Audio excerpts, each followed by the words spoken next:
Hey guys, Casey here, and welcome to a new installment for my channel where I take a look back at lost and forgotten games or games that have been cancelled altogether before reaching the public.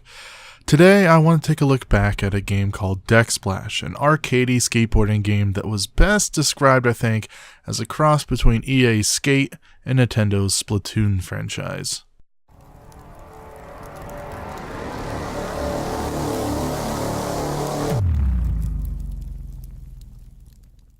DeckSplash was being developed by Bossa Studios, the same team behind the internet rage sensation Surgeon Simulator.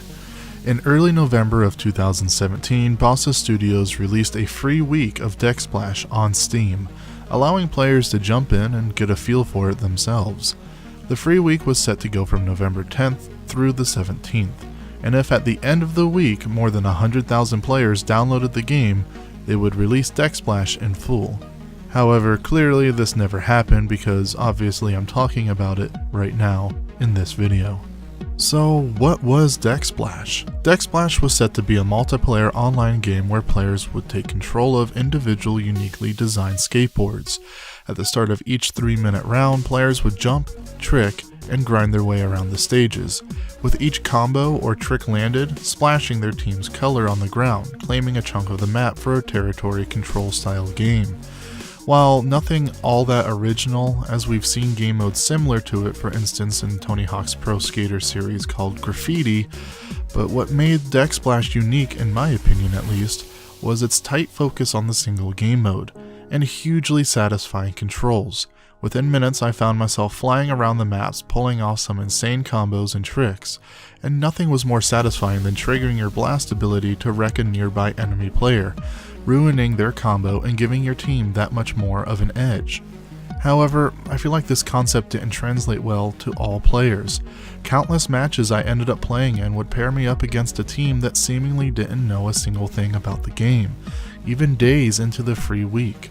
I can't speak for the majority of players, but it would seem that a good portion of them just didn't get the idea behind the mechanics and gameplay. Another aspect that probably helped put this game into the ground for good. Bossa Studios wanted 100,000 players to enter the free week, as I stated before. But why such a high number for such an unmarketed game? Well, in regards to this, Bossa Studios had this to say. We always knew that 100,000 players was a big target, but it was the only way to make sure the game was a viable product for both yourselves and us in the long term. Now, we've gotten our answer.